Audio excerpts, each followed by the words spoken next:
அன்பே சிவம், அறிவே தெய்வம், மனமே குரு, குருவே சரணம், தன்னை அறியும் அறிவே பூரணம்.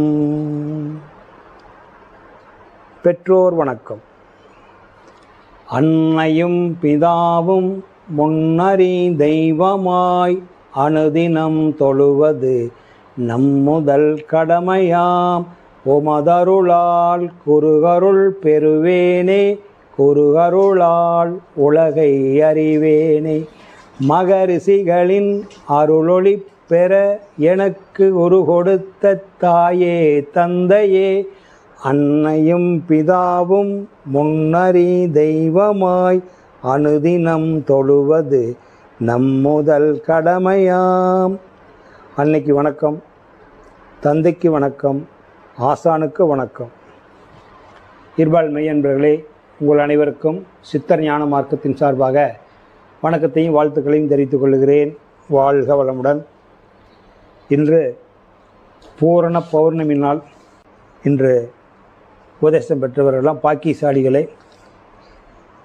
கோடியில் ஒருத்தர் தான் இருக்குமுன்னு 10,000 ஆண்டுகளுக்கு முன்னாடி வந்தவர், சுப்பிரமணியர்கிட்ட உபதேசம் பெற்றவர் அகத்தியர் பெருமான். அவருடைய ஆயுள் காலம் 10,000 ஆண்டுக்கு மேலே சொல்கிறாங்க, கரெக்டாக தெரியல. அதனால் அவர் சொல்லிட்டு போயிருக்கார், கோடியிலே ஒருவர் ஒன்று, புத்தியினால் அறிந்தோர் புண்ணியோர்கள் பூதலத்தில் கோடியிலே ஒருவர் ஒன்று. பக்தியினால் மனமடங்கிய நிலையில் நிற்பார், பாலிலே மனதை விடார் பரமஞானி. அவன் தான் பரமஞானி. பால்னா உலகம், உலக விஷயத்தில் அவன் தலையிட மாட்டான். அப்போ அத்தனை 1000 ஆண்டுகளுக்கு முன்னாடியே என்ன சனம் இருந்திருக்கும்? இங்கே ஒன்று, அங்கே ஒன்று இருந்திருக்கும்.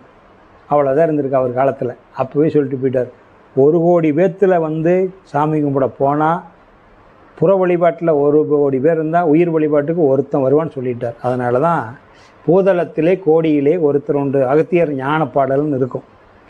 அதில் அந்த பாட்டு வரும். நீங்கள் அதுக்கு தான் அந்த பாட்டு தான் நமக்கு அத்தாட்சி. இதுக்கெல்லாம் என்ன அத்தாட்சின்னா சித்தர்களுடைய பாடல் தான் அத்தாட்சி. அப்போ பூதளத்தில் இன்றைக்கி உலகத்தில் இன்றைக்கி 850 கோடிங்கிறான். 850 கோடிக்கு 850 பேர் தான் உண்மையான ஞானி இருப்பான். நான்லாம் கூட தத்துக்குட்டி தான். அதில் பழகிறத நானும் ஒரு குழந்தை தான். 850 பேர்த்தில் நாங்கள் சிக்க மாட்டேன். அப்போ அந்த அளவுக்கு அந்த ஆன்மீகத்தை தெரிஞ்சுக்குங்களேன். ஏன்னா இது சாதாரணமான விஷயம் இல்லை. காண கிடைக்காத பொருள். விட்ட குறை தொட்ட குறை இருந்தால் தான் அது கிடைக்கும். ஏதோ ஒரு ஜென்மத்தில் நம்ம முன்னோர்கள் தெரிஞ்சிக்க முடியாத போயிடுச்சுன்னு ஏங்கி போயிருப்பாங்க. அவங்கள தான் இந்த லைனுக்கு மாற்றி விடும். போதும், இல்லை நீங்கள் தீவிரமாக உருவ வழிபாட்டில் கும்பிட்டு முக்தி அடைஞ்சிட்டீங்க, அதனால் மரணமில்லா பெருவாழ்வுக்கு போங்க அப்படின்னு சொல்லி ஆண்டவனே நம்மளை மாற்றி விட்டுறான். அதனால் இதை நானே சொன்னால் நிறைய சொல்லிக்கிட்டே போகலாம். நீங்கள் வந்தவங்க நீங்கள் கேள்வி கேட்டு தெளிவுபடுத்திக்கிங்க. நான் பெரும்பாலும் சொல்கிறது விளக்கம்தான்.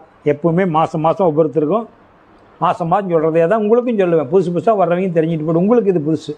அதனால் ஒரு நேரில் ஸ்க்ரீனில் பார்த்துக்கிட்டு இருந்தவங்க நேரடியாக பார்க்குற போது உருவத்தை நான் இதே சப்ஜெக்டை நான் யூடியூப்பில் பேசி போட்டிருக்கிறேன், பார்த்துருப்பீங்க. அதை தான் உங்களுக்கு சொல்ல போகிறேன். ஆனால் அது நான் தான் பேசுகிறேன்னா இல்லையான்னு உங்களுக்கு டவுட்டாக கூட இருக்கலாம். கிராபிக்ஸ் பண்ணி கூட செய்யலாம். இப்போ நேரில் வந்திருக்கும்போது நீங்கள் நீ தெரிஞ்சுக்கலாம்.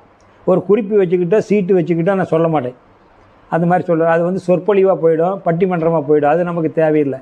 நான் என்ன அனுபவிச்சனோ, நான் என்ன பதிவு பண்ணணுன்னோ, எனக்கு உள்ளேருந்து என்ன உதிக்குதோ அதைத்தான் நான் உங்களுக்கு சொல்லுவேன்.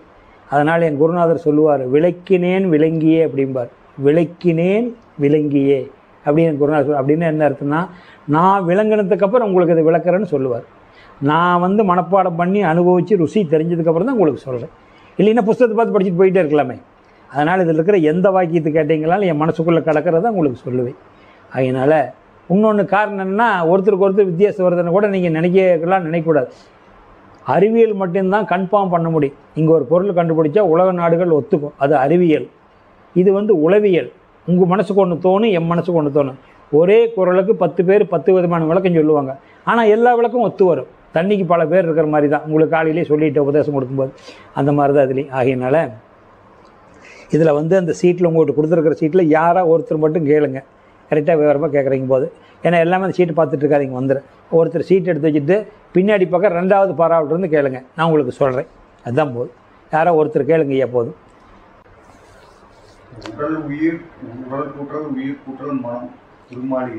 ஆமாம். இப்போ என்னென்னு பார்த்தீங்கன்னா, அப்பா உடல், உயிர், மனம், இந்த 3 தான் நம்மக்கிட்ட செயல்படுது. இந்த 3 ஒன்றிணைந்து செயல்படும் போது இதுக்கு பேர் திருமாளிகை. என்ன மாளிகை? வள்ளல் ஒரு நாள் சொல்லியிருப்பார், வடலூர் போனீங்களா, வடலூர் சித்தி வளாக திருமாளிகைன்னு இருக்குது. அவர் முக்தி அடைஞ்ச இடம். மெயின் ரோட்டில் இருக்கிறது சத்திய ஞான சபை, வடலூரில் மெயின் ரோட்டில் இருக்கும். அதிலிருந்து ஒரு 4-5 கிலோமீட்டர் உள்ளே போனால் மேட்டுக்குப்பம்னு இருக்கும். அங்கே சித்தி வளாக திருமாளிகை, சித்தி அடைஞ்சது. அப்போ இப்போ நீங்கள் கட்டடம் கட்டுறீங்க, 100 அடுக்கோடு கட்டுறீங்க, பெரிய மாளிகைன்னு சொல்கிறான், பெரிய பங்களான்னு சொல்கிறான். திருமாளிகைன்னு சொல்கிறான்னா மகாராஜா அரண்மனை கூட திருமாளிகைன்னு சொல்கிறதே இல்லை, வெறுமாளிகை தான் அதுக்கு பேர். திருன்னா உயிர் இருக்குன்னு அங்கே, புரியுதுங்களா? திருங்கிற வார்த்தைக்கு பேர் உயிர், நல்லா தெரிஞ்சுக்கணும். திருமதி, திருவாளர்னு போடுறாங்கள்ல, உயிருள்ள ஆள்னு அர்த்தம். திரு அப்படின்னா உயிர்னு பொருள், சித்தர்கள் சொல்கிறது. இது எனக்கு சித்தர்கள் சொன்னது, நான் விளங்கிக்கிட்டதுன்னு சொல்கிறேன். அதனால் நான் சொல்கிற வாக்கியம் எல்லாம் என் குருநாதர்கிட்ட நான் கற்றுக்கிட்டதும், என்னுடைய ஆராய்ச்சியில் நான் தெரிஞ்சுக்கிட்டதும், புறத்தே இருக்கிற கடவுள் நம்ம உடம்புக்குள்ளே எங்கே இருக்கிறாருன்னு எனக்கு காட்டி கொடுங்க அப்படின்னு சித்தர்கிட்ட கேட்டுக்கிட்டதுனால வெளியே இருக்கிற கடவுளுக்கு உண்டான பேர் உடம்புக்குள்ளே எனக்கு காட்டி கொடுத்துருக்குறாங்க. இதில் விட உயர்வாக கூட வெளியே இருக்கிறவங்க சொல்லலாம், சில பேர் ஏற்றுக்கலாம், ஏற்றுக்காதையும் போகலாம்.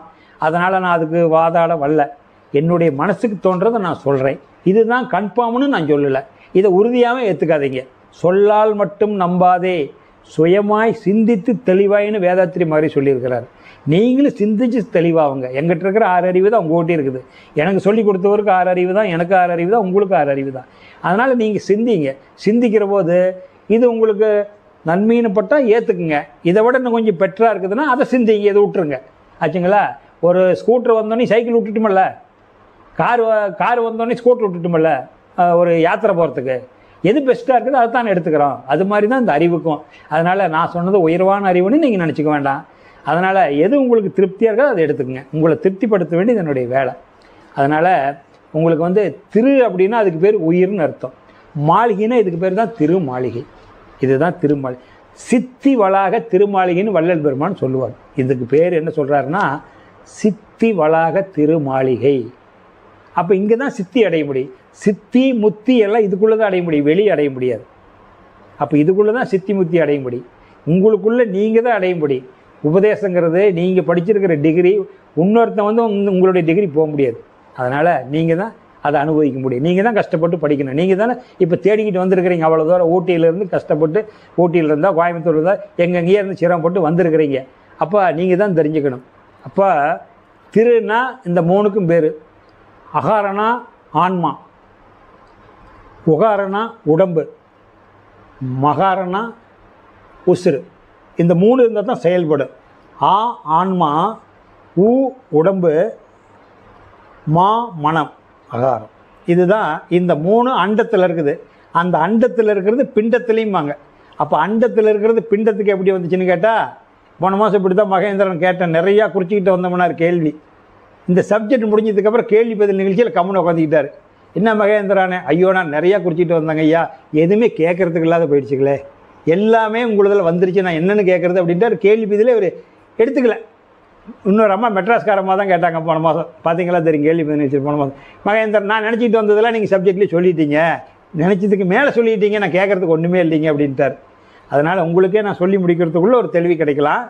அதனால் ஒன்றும் சமாச்சாரம் இல்லை. இறைவலை நான் பிரபஞ்சத்திலேருந்து வான்காந்தத்திலேருந்து வர்றதை நான் உங்களுக்கு வாங்கி கொடுக்குறேன். நான் ஒன்று அதனால் பெரிய அறிவாளியாக அதெல்லாம் ஒன்றும் கிடையாது, சாதாரண மனிதன் தான். நீங்கள் இன்றைக்கி தெரிஞ்சுக்கிறீங்க, நான் முன்னாடி தெரிஞ்சுக்கிட்டு உங்களுக்கு சொல்லித்தரேன். அதனால் வேறு ஒன்றுமே கிடையாது. ஆகையினால் என்ன கேட்டிங்கன்னா, அந்த அகாரனா ஆன்மா, உகாரனா உடம்பு, மகாரனா மனசு. இது அண்டத்தில் உள்ளது பிண்டத்துலேயுமாங்க.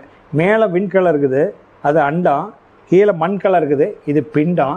இந்த 2 இல்லைன்னா 3வது ஒன்று முளைக்காது.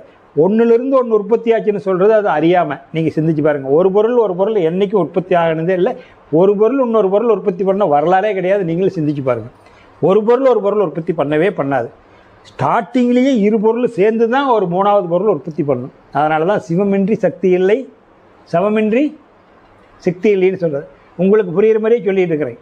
இப்போ இந்த கதவை பார்க்குறீங்க, அந்த கதவு சக்தி. அது எதை நம்பி இருக்குது? நிலவல்லின்னா கதவு இருக்குமா? ஆனால் நிலவு அசைதா கதவு அசைதா? நில புரிஞ்சுங்க, நீங்கள் கூட வாங்க. நிலவு அசைதா கதவு அசைதா? அசையும் பொருள் சக்தி. நல்லா புரிஞ்சுக்கங்க, தெளிவோடு போகணும். எந்த பொருளெல்லாம் அசையுதோ அசையும் பொருள் சக்தி, அசையா பொருள் சிவம். ஆனால் அசையா பொருள் இல்லாத அசையும் பொருள் வேலை செய்யுமா? வேலை செய்யுங்களா? இப்போ பைக் ஓட்டிகிட்டு வந்தீங்க, நடுவாண்ட ஒரு ஆக்சுவலாக அச்சை சொருவரைங்கள, வண்டி பஞ்சர் ஆகிட்ட உருவரைங்கள, அது சுற்றுமா? சக்கரம் தானே சுற்றுது. ஆனால் அந்த அச்சு இல்லைன்னா அந்த சக்கரை சுற்றுமா? கட்டை வண்டி போகுதில்ல, கட்டை வண்டி நடுவாண்ட அச்சுன்னு சொல்லுவாங்க, அல்லது ராடுன்னு சொல்லுவாங்க. ரெண்டு பக்கம் ரெண்டு சக்கரை ஓடுது. அந்த சக்கரம் சுற்றுறதுக்காக ராடு இருந்தால் தானே சக்கரை சுத்தம். அந்த ராடு சிவம். எளிமையாக புரிஞ்சுக்கிறதுக்காக சொல்கிறேன், பெரிய தத்துவம் ஈஸியாக. அந்த ராடு சிவம், அந்த சக்கரம் சக்தி. ஆனால் சிவம் இல்லாத சக்தி சுத்துமா? இப்போ காரில் வந்தீங்க, காரில் அந்த வீல் மாட்டிருக்கிறீங்கள, முன்னாடி ஒரு ராடு பின்னாடி ஒரு ராடு இருக்குல்ல, ராடு சுற்றுதா? சுற்றலையில்ல, வீல் தானே சுற்றுது. ஆனால் ராடு இல்லைன்னா வீல் நிற்குமா? இப்போ இது அம்மா, இது அப்பா, சிவலிங்கம். ஈஸ்வரன் கோயிலில் போகிறீங்க, சிவலிங்கம், புரியுதுங்களாப்பா? லிங்க முத்ரா. இப்போ வெளியே தெரியுறது அம்மாவா அப்பாவா? வெளியே எது தெரியுது? வெளியே ரவுண்டு எது தெரியுது? வெளியே அம்மாவுக்குள்ளே தான் அப்பா இருக்கிறாரு. விளங்குதுங்களா? அம்மானுடைய உறுப்புக்குள்ளே அப்பா போயிடுறாரு. அதனால தான் உசுறு உள்ளே இருக்குது, உடம்பு வெளியே இருக்குது. அப்போ உசுரை யார் காட்டி கொடுப்பா? அம்மா தான் காட்டி கொடுப்பா. அம்மா தானே காட்டி கொடுப்பா. அப்போ அம்மா சொல்லாத அப்பனை அடையாளம் தெரியுமா? தெரியாதில்ல. புரியுதுங்களா நான் சொல்கிறது? விளங்குதா? அப்போ அம்மா உடம்பு, அப்பா உயிர், இது பொதுவானது. அப்போ மகாவிஷ்ணு மனசாக இருக்கிறார்.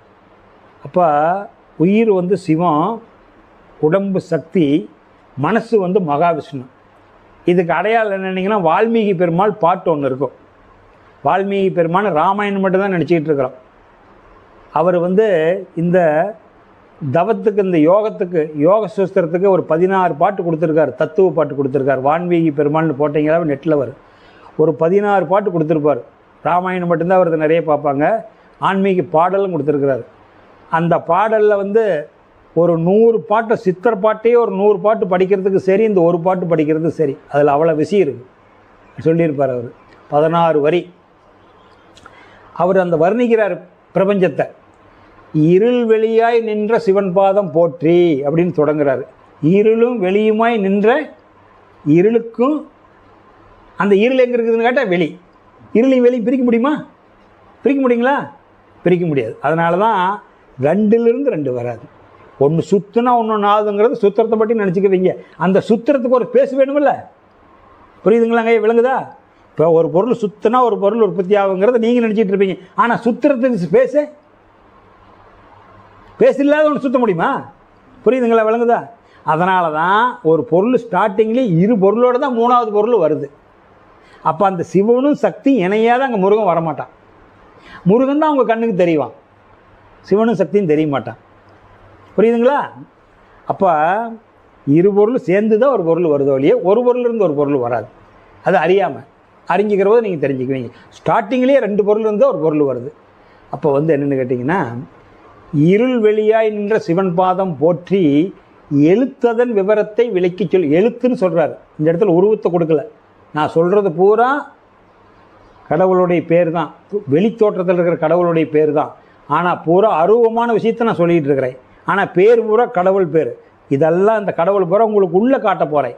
சித்தர்கள் காட்டியிருக்கிறாங்க, நீங்கள் உள்ளே தான் கவனிச்சுக்கணும்.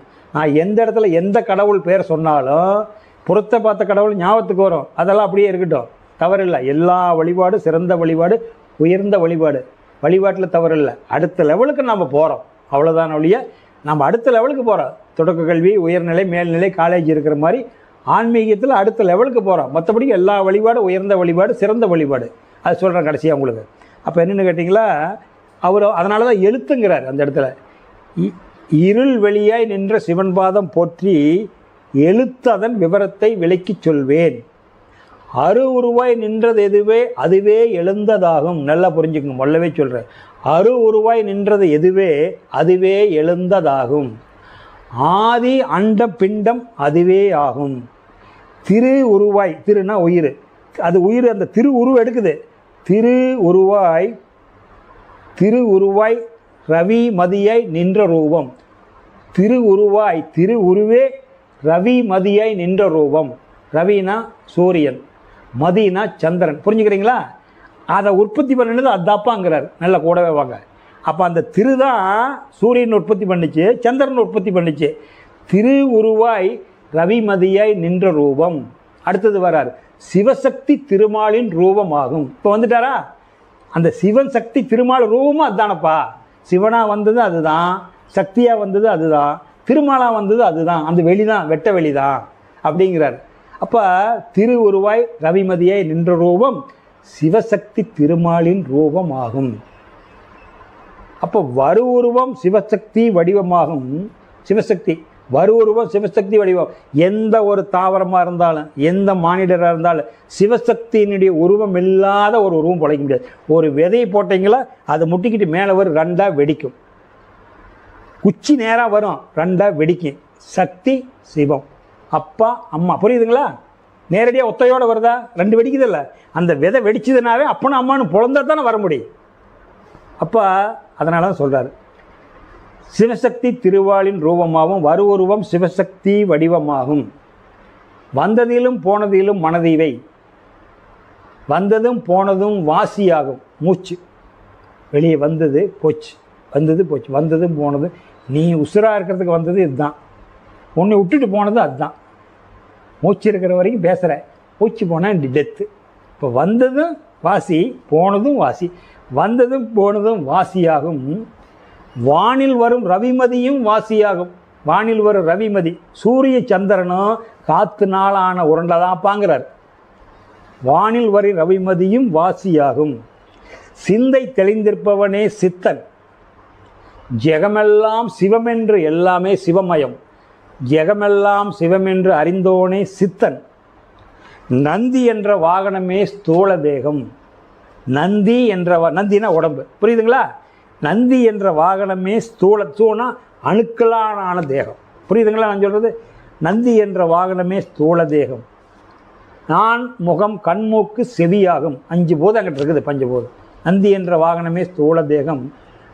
நான் கண்மூக்கு செவியாகும்.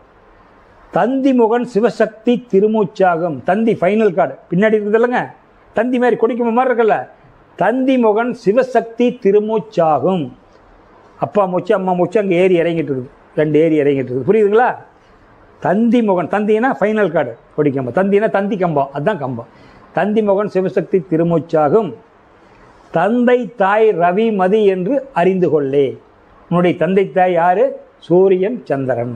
சூரிய வம்சங்கிறாங்கல்ல, சந்திர வம்சங்கிறாங்கல்ல. முக்காலத்தை அப்படி தான் இருந்தது, சூரிய வம்சம் சந்திர வம்சம்னு. அப்புறம் நாம் தான் இப்போ பிரிச்சுக்கிட்டோம். அதனால் தந்தை தாய் ரவி மதி என்று அறிந்து கொள்ளே அப்படிங்கிறது இந்த பாட்டு. அதுக்கு முழுசும் போனவங்களுக்கு தெரியுதுக்கா சொல்கிறேன். அப்போ என்னென்னா, அண்டத்தில் இருந்து பிண்டம்னா இந்த அண்டம் 3 வந்து உட்காந்துக்கிட்டார். அப்போ சிவம் ஆ உகாரம் சக்தி. பெண்கள் மேல் போட்டு வைக்கிறாங்கள, சக்தி இருக்கக்கூடிய இடம். புருவ மையம் மகாவிஷ்ணு இருக்கிற இடம், இது மகாவிஷ்ணு இருக்கிற இடம். அப்போ இதுதான் இந்த அண்டத்தில். இப்போ இது பிண்டத்துக்கு வரணுமே, அப்போ தான் இனப்பெருக்கம் பண்ண முடியும். இது அப்படியே குழந்தை பிறந்து இந்த சக்தி அப்படியே தொண்டை குழிக்கு வந்து, நெஞ்சு குழிக்கு வந்து, பெருசாக தொப்புள் குழிக்கு வந்து, உயிர் நாடிக்கு வந்து சேர்ந்துருச்சு. இங்கே வந்து சேர்ற போது சிவன் அப்படியே இங்கே நின்று போயிட்டார். அங்கேருந்து ஆற்றல் கொடுக்குறாரு. மகாவிஷ்ணு தொப்புள் குழிக்கு வந்துட்டார். சக்தி இடுப்புக்கு போயிட்டான். இடுப்புக்கு சக்தி வேணுமல்ல, இடுப்புக்கு போயிட்டான். இதுதான் அகாரம் அண்ணாமலை, உகாரம் இடுப்பில் இருக்கிற சக்தி உண்ணாமலை, மகாவரம் தொப்புள் குழியில் இருக்கிற சக்தி மகாவிஷ்ணு. இதுதான் அகாரம் உகாரம் மகாரம். இந்த 3ம் ஒன்றிணைந்தது திருமாளிகை. இந்த உடம்புக்கு பேர் தான் திருமாளிகை. அடுத்து என்ன போட்டிருக்குங்க? பஞ்சபோதங்களா?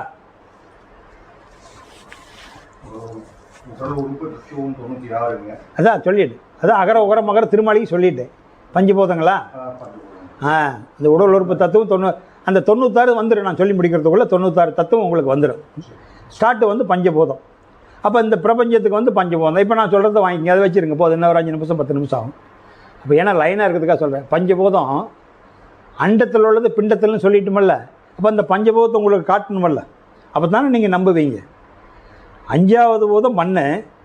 அப்போ 5வது போதம் மண் மட்டும் இல்லை, அந்த ஏன் உலகம் முழுவதும் பஞ்சாட்சரத்தை ஓம் நமச்சிவாயா எவ்வளோ தூரம் ஒலிக்கிறாங்க, எங்கே பார்த்தாலும் ஓம் நமச்சிவாயா சொல்லாத ஆள் இல்லைன்னா அந்த ஓம் நமச்சிவாயான என்ன, பஞ்சாட்சரம்னா என்னென்னு தெரிஞ்சுக்கணும். ஓம் அப்படிங்கிறது உயிர், நான் சொல்லிட்டேன். அகாரம் மகாரம் ஒன்றிணைந்தது ஓம். நமச்சிவாயங்கிறது பஞ்சபூதம். நான்னா மண், மான்னா நீர், சி நெருப்பு, வா காற்று, யா ஆகாசம், நா மா சி வா யா நமச்சிவாயா. ஆகாசத்துக்கு போயிடுறோம். இந்த 5 பூதமும் ஓம் நமச்சிவாயானா இந்த ஓம்ங்கிற உயிர்னால் ஆனது தான் இந்த நமச்சிவாயா 5. அதுக்கு தான் அந்த பாட்டு சொன்னேன். அப்போ இந்த வெளி 5 இருக்கிறதுனால இந்த நமச்சிவாயா 5வது மண்ணில் 5 பூதம், விண்ணிலிருந்து மண் வரைக்கும் 5 பூதம். அப்போ இந்த மண்ணினுடைய 5 தன்மையும் வெளியே காட்டுறான் கடவுள். மருதம், முல்லை, நெய்தல், பாலை, குறிஞ்சி. மண்ணில் 5 தன்மை இருக்குதுல்ல, களிமண்ணாக இருக்குது, செம்மண்ணாக இருக்குது, கருங்கல் மண் பூமியாக இருக்குது. ஒரு பூமியில் லேட்டாக முளைக்குது, உடனே முளைக்குது. 5 ஒரே மாதிரி மண் இருந்தால் உலகத்தில் மக்கள் புழங்க முடியுமா?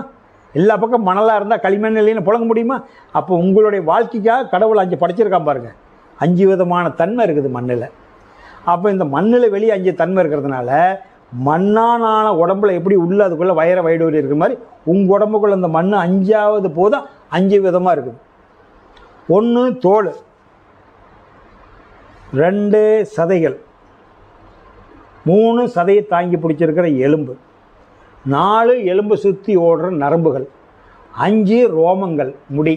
இது 5 மண்ணுக்கு சம்மந்தப்பட்டது. தோல், சதை, எலும்பு, நரம்பு, ரோமம். உள்ளுக்குள்ள 5 இருக்குதுங்களா? சதைனா என்ன தெரிஞ்சுக்கணும்? ஹார்ட்டு, லங்ஸு, கிட்னி, மூளை, சதப்பகுதி பூரா மண்ணுக்கு சேர்ந்தது. புரியுதுங்களா? இந்த 5 தன்மை தான் உங்களுக்குள்ளே இருக்குது. 5வது பூதம். 4வது பூதம் நீங்கள் அறிவியல் பூர்வமாக தெரிஞ்சுக்கணும். 4வது பூதமாக இருக்கிறது நீர். வெளியே கடவுள் இயற்கையாக 4 நீரை காட்டியிருக்கிறான். அதுக்கு மேலே நீர் இருந்தால் நீங்கள் சொல்லிட்டு போங்க, கிளியர் பண்ணிக்கலாம். 1 மழை நீர் பார்க்குறீங்க, புரியுறீங்களா? 2 கடல் நீர் நீங்கள் கண்ணில் பார்க்குறது. இன்னொன்று ஆற்று நீர், இன்னொன்று ஊற்று நீர். இந்த 4 நீரும் மானிடர் இனம் தோன்றதுக்கு முன்னாடியே அது அமைஞ்சிருச்சு. அப்போ வெளியே 4வது பூதத்துக்கு, வெளியே 4வது பூதத்துக்கு நாம் 4 பொருளை காமிச்சிட்டோம். அதே மாதிரி அந்த 4 பொருள் நமக்குள்ளே இருக்கணும் இல்லைங்க. அந்த 4 பொருள்: 1 உடல் நீர், 2 உமிழ் நீர், 3 சிறுநீர், 4 சிகப்பு நீர். இந்த 4 நீர் நம்ம உடம்புக்குள்ளே இயற்கையாக தோன்றுறது. அப்போ பஞ்சாட்சரத்தில் 4வது இடத்துல இருக்குது நீர். அப்போ வெளியே 4 நீர் உங்கள்கிட்ட காமிச்சிட்டேன் ஏற்கனவே. நீங்கள் பார்க்குறது இறைவனாக காட்டி கொடுக்குறது மழை நீர், கடல் நீர், ஆற்று நீர், ஊற்று நீர். இந்த ஊற்று நீருக்கு மேலே எதுவும் இல்லை. மற்ற நீரெல்லாம் மனிதனுடைய அறிவை கொண்டு நாம் வடிவமைச்சது. கடல், ஆறு, அது உலகம் தோன்றதுக்கு முன்னாடி வடிவமைச்சுக்கிட்டு, அது நீர்வழி பாதை. டேம் கட்டுறது, குளம் கொட்டை வீட்டுக்கு கொண்டு வரதெல்லாம் மனிதனுடைய அறிவு கொண்டு செஞ்சுக்கிட்டு. அப்போ இயற்கையாக காட்டி கொடுத்தது 4 நீர். 4வது பூதத்தில் 4 நீர் இறைவன் காட்டி கொடுத்தது. கடல் நீர், மழை நீர், ஆற்று நீர், ஊற்று நீர். இந்த 6 போது பார்த்தீங்களா? அதெல்லாம் கல் தோண்டி மண் தோட்டத்துக்கு முன்னாடி உலகம் படைக்கிற போது படிக்குதுங்களா? இந்த 4 நீர் 4வது பூதத்தில் 4வது இடத்துல இருக்கிறது. 4வது பூதத்தில் வெளியே 4 காட்டுறான். அப்போ அந்த 4 உள்ளே இருக்கணுமில்ல. உடம்பு நீர் வேறு வருதில்லை, இயற்கையாக வருதில்லைங்க, நீங்கள் வரவழைக்கிறதில்ல. உடல் நீர். அப்போ உமிழ் நீர், சிறுநாக்கிலேருந்து உமிழ் நீர் வழின்னு டெத் ஆயிடுவோம். அந்த உமிழ் நீர் தான் வாழ வச்சுக்கிட்டு இருக்குது. உமிழ் நீர் இயற்கையாக சொல்லுது. இன்னொன்று சிறுநீர், வயிறு உப்பி பேர்மலை வள்ளின்னு. இன்னொன்று சிகப்பு நீர், ரத்தம். இந்த 4 இயற்கையை தோன்றுதல் உடம்புல. ஒரு 6 மாதம் முன்னாடி கன்னியாகுமரியில் ஒரு அம்மா வந்திருந்தது. அவங்க கேட்டாங்க, வேறு நீர் அதை பற்றி உடம்புக்குள்ள ஏதாச்சும் இருந்தால் சொல்லுங்கண்ணே. ஐயா, கண்ணீர் வருதுங்கன்னுச்சு. இயற்கையாக வராதுண்ணே. இயற்கையாக இந்த 4 தான் இயற்கையாக வரும். கண்ணீர், வீட்டுக்காரர் போனவர், வேலைக்கு போனவர் 1 மாதம் ஆகி போச்சுன்னு வள்ளியே ஃபோனும் எடுக்க மாட்டேங்கிறாருன்னா கண்ணீர் வரும். இந்த பையன் அரியர் வச்சுக்கிட்டே இருக்குதே, எல்லாம் படிச்சுக்கிட்டே இருக்குது, இது எப்போ பாஸ் பண்ணுமா தெரியலையே, ஆண்டவனே இத்தனை காசு செலவு பண்ணிட்டு படிக்க மாட்டேங்குது, கண்ணீர் வரும். இது இயற்கை செயற்கையா?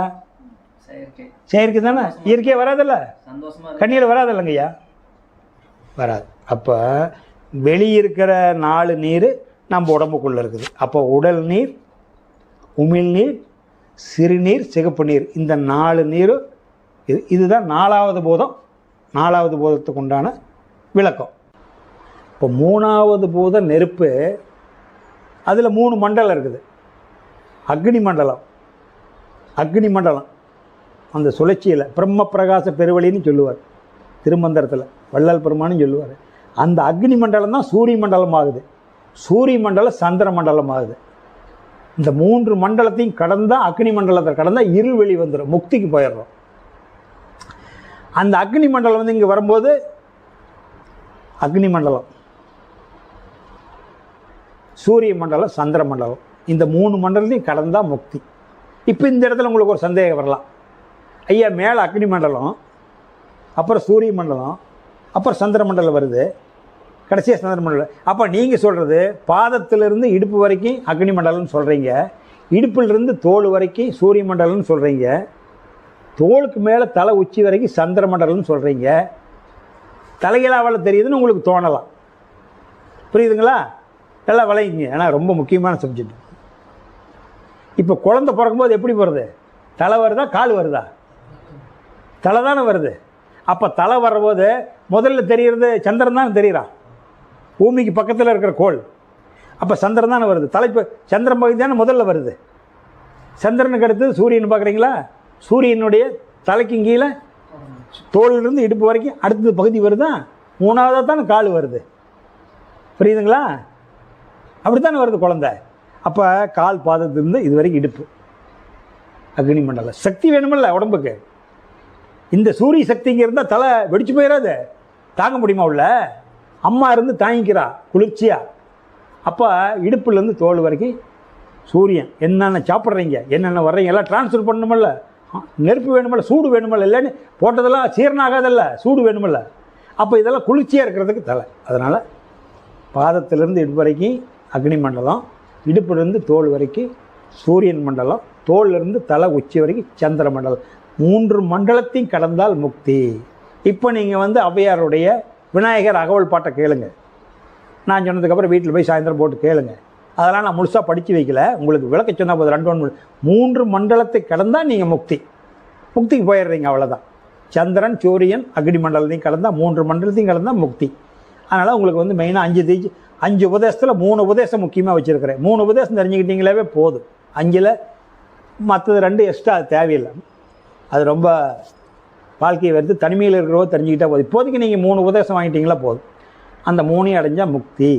அப்போ 2வது பூதம் வந்து வெளியே 2 காட்டுறாங்க கடவுள். அங்கே விண்ணிலிருந்து வரும்போது 2வது பூதம் காற்று. காற்றுல எத்தனை விதம் இருக்குது? 1 தென்றல் காற்று, 1 புயல் காற்று. இந்த 2 காற்றுக்கு மேலே வெளியே காற்று இல்லை. தென்றல் காற்றுங்கிறது இப்போ இயல்பாக நீங்கள் சுவாச்சிக்கிட்டு இருக்கிறீங்க, போகுது வருது, மரஞ்செடி கொடியெல்லாம் ஆடுது. தென்றல் காற்று. ஒரு சமயத்தில் ஆக்ரோஷம் வருதில்ல, புயல் காற்று. காற்றுல வந்து எத்தனை விதம் வெளியே கடவுள் காட்டுறான்? 2 விதம். பொங்கலுக்குள்ளே இயல்பாக மூச்சு போயிட்டு வந்துட்டு இருக்கிறது, அது தென்றல் காற்று. அது உள்நாடி நடுநாடி காற்று.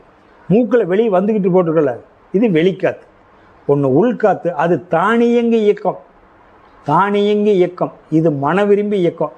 மனவிரும்பி இயக்கத்துக்கு உண்டான காற்று மூச்சில் வெளியே வந்துட்டு போயிட்டு வந்துட்டு இருக்குது. ஊர்வம்பெல்லாம் வாங்கிட்டு போகுது, வெளியே வருது. இன்னொருத்தன் பேசிகிட்டு இருக்கிற வார்த்தையெல்லாம் உள்ளே கொண்டு போட்டுருது. இது மனசு விரும்புது. மனசு விரும்பாத மூச்சை வெளியே விடாது இருந்தால் அந்த குப்பையை தூக்கிட்டு வருமா? காற்று வெளியே போகணில குப்பையை வலிச்சிக்கிட்டு வருமா? அதனால தான் மகான்கள் மக்கள் மத்தியிலிருந்து ஒதுங்கி இருக்கிறாங்கன்னா, உன்னுடைய பேச வேண்டியதே இல்லை, உன்னுடைய எண்ணம் பூரா அவங்களுக்குள்ள போய் பூந்துக்கும் காற்று வழியா. சாதாரணமான விஷயம் இல்லைங்க இது. நீங்கள் பேசி அவங்க கேட்கணுங்கிறதே இல்லை. மனசுக்குள்ள ஓடுதுவார் எண்ணம், இந்த காற்றுல போய் ஓடிடும், அவங்ககிட்ட போய் ஒட்டிக்கும். அதனால தான் அவங்க தனிமையில் இருக்கிறது, சந்திக்காது. வேற ஒன்றும் இல்லை. உச்ச நிலைக்கு போனவங்க பயிற்சி இருக்கிற வரைக்கும் தான் சொல்லித் தருவாங்க. பயிற்சி முழுமையடைகிறதோ அவங்க சொல்லித் தர மாட்டாங்க அவங்க. ஏன்னா இதை மாதிரி சொல்லி விளக்க வைக்க முடியாது மக்களுக்கு. அவங்க எவ்வளோ கஷ்டப்பட்டு வந்திருப்பாங்க, தனிமையில் தான் இருப்பாங்க, விரும்புவாங்க. அதனால் 2 காற்று இருக்குது. 1 உள் சுவாசம், அது தானியங்க இயக்கம். எப்படி தானியங்க இயக்கம்? நாமளே விரும்பாத எப்படி இயங்கன்னு நீங்கள் நினைக்கலாம். இப்போ நீங்கள் படுத்து தூங்கிடுறீங்க, அது உள்ளுக்குள்ளே ஹார்ட்டு, லங்ஸு, கிட்னி, சிறுங்குடல், பெருங்குடல்லாம் வேலை செய்யலைன்னா உசுறு போயிடாது. அப்போ அது தானியங்க இயக்கம். அது உள்மூச்சு. மன விரும்பி இயக்கம் அது வெளிமூச்சு. அதனால் வெளியே தென்றல் காற்று, புயல் காற்று இருக்குது. உங்கள்கிட்ட 2 காற்று இருக்குது. முதல் போதும் ஆகாசம் அல்லது விண்ணு. ஆகாசம் அல்லது விண்ணு. அந்த ஆகாசம் ஒன்று தான். ஆகாசத்தை யாராவது அளக்க முடியுங்களா? அளக்க முடியாது. ஏன்னா தியானத்தில் ஏன் நிற்க மாட்டேங்குது? மனம் நிற்கலைன்னா நிற்காது, கஷ்டப்படணும், ரொம்ப கஷ்டப்படணும். அப்போ ஆகாசத்தை அளக்க முடியாது. இப்போ நீங்கள் மண்ணையும் பார்த்துட்டீங்க ஓரளவு கண்ணில், நீரையும் பார்த்துட்டீங்க. நீரை நீங்கள் ஒரு வட்டம் கட்டி குளத்தில் பார்க்கலாம், மண்ணையும் வட்டம் கட்டி பார்க்கலாம், நீரையும் வட்டம் கட்டி பார்க்கலாம். நெருப்பையும் பார்த்துறீங்க. ஒரு குட்டானா போட்டு கூட, ஒரு குட்டானா குமிச்சு கூட நெருப்பு எரிச்சிட்டு நெருப்பு ஒரு வட்டத்துக்குள்ளே நெருப்பு கூட எரிவிட்டு பார்க்கலாம். ஆனால் இந்த காற்றை நீங்கள் ஏதாவது ஒரு வட்டம் கட்டி பிடிக்க முடியுமா? பஞ்சபூதத்தில் மண்ணை ஒரு மண் ஒரு 3000 அடி சோதனை பண்ணி கூட அந்த மண்ணை கட் பண்ணி காட்டலாம். அது அதாவது ஏகம் முழுவதும் பிரபஞ்சம் முழுவதும் பிளாட்டு நிறைஞ்சிருந்தாலுமே கூட நீங்கள் அதை கட் பண்ணி காட்டலாம். உலகம் முழுவதும் கடல் இருந்தால் கூட அந்த தண்ணி ஒரு குளம் வரல, ஒரு 10க்கு 10 குளத்தை வெட்டி அந்த குளத்தில் நீங்கள் நீச்சல் குளத்தில் தண்ணி கட் பண்ணி காட்டலாம். நீர் எல்லா பக்கம் வெப்பம் முழுவதும் வெப்பம்னு எல்லா பக்கம் வெப்பம் இருந்தால் கூட அந்த வெப்பத்தை ஒரு இடத்துல நீங்கள் குமிச்சு காட்டலாம். நெருப்பு வச்சு எரி விடலாமல்ல. ஆனால் காற்றை குமிச்சு காட்ட முடியுங்களா மனித அறிவு கொண்டு? ஆனால் காற்றை உணர்ந்துக்கிறீங்கல்ல, காற்று இருக்குதுன்னு உணர்ந்துக்கிறீங்கல்ல, அதை கூட உணர்ந்துக்கிறீங்க. ஆனால் ஆகாசத்தை காற்றை விட பல 100 மடங்கு நேர்மையான அணுக்கள் உடையது. அதை அறிய முடியுமா? அறிய முடியுங்களா? அப்போ உங்களுடைய மனசை அளக்க முடியுமா? மத்தியானம் 12 மணிக்கு வந்துடுறேன்ட்டு சொன்னனே, ஒருத்தர் வந்துடுவார், தேடிக்கிட்டு இருப்பார். ஐயா வேறு பயிற்சி நடத்திட்டு இருக்கிறாரு, எந்நேரம் போகிறது, நான் 1 மணிக்கு வரேன்னு அவங்கள்ட்ட உத்தரவாதம் கொடுத்துட்டேனே, லோடு இறங்கிருமே, சிமெண்ட்டுக்காரன் வந்துடுவான், கம்பிக்காரன் வந்துடுவான், என்னடா பண்ணுறது அப்படின்னு இங்கே பயிற்சி கேட்டுக்கிட்டு இருப்பீங்க. மனசு எங்கே போயிடுச்சு? ஊட்டிக்கு போயிடுச்சா? அப்போ அந்த மனசை உங்களால் பிடிச்சி வைக்க முடியுமா? நான் தியானம் பண்ணுறேங்க ஐயா, மனசே நிற்கலைங்க. எப்படி நிற்காது. ஆகாசமே மனமாக இருக்குது, மனசு எதுவாக இருக்குது? ஆகாசமே உங்கள்கிட்ட மனமாக இருக்குது. ஆகாசத்தினுடைய அழுத்தம் என்னைக்கு குறையுதோ அவன் கோமா ஸ்டேஜுக்கு வந்துடுவான். ஆகாசமே மனமாக இருக்கிறதுனால மனதை அளக்க முடியாது. ஆனால் அறிஞ்சிக்கலாம். மனதை அளந்தார் இல்லை, அறிந்து கொள்ளலாம். உடலுக்கு 9 வாசல், மனதுக்கு 80 வாசல்னு பாட்டுக்காக பாடியிருக்கிறான். அது 8000 வாசல் இருக்குது, எல்லா பக்கம் முட்டிக்கிட்டு ஓடும். அப்புறம் எனக்கு மனசுங்க பூர்வமத்தியில் நிற்கலையேன்னா ஒரு நாள் உபதேசம் வாங்கணும்னு நிற்கிங்களா? குறைஞ்சபட்சம் 3 வருஷத்துக்காவது தவம் பண்ணணும், தொடர்ந்து பண்ணணும். அப்போ தான் இந்த இடத்துல அந்த மனசு சரி இவர் தவம் பண்ண போயிட்டாரு, நம்ம மனசு மனசுக்கு வேலை கொடுக்க மாட்டேங்கிறார், கடந்து போயிடுறாரு அப்படின்னு அப்போ தான் உங்களுக்கு அது படியும். அன்ன வரைக்கும் படியாது. பெரிய முற்ற காலமாடு வாங்கிட்டு வந்துட்டீங்க, காங்கேயம் காலமாட்டை, சீருது கிட்ட போக முடியாது.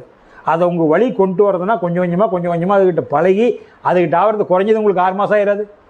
முட்டி தள்ளிட்டு போயிருங்க இல்லாட்டி. அப்போ நான் உபதேசம் வாங்கிட்டுங்க, கண்ணு போட்டுனா மனசு நிற்கலையேன்னு கேட்பாங்க. நிற்காத இருக்கிறதா மனசு. அது உசுறு போனால் தான் நிற்கும்.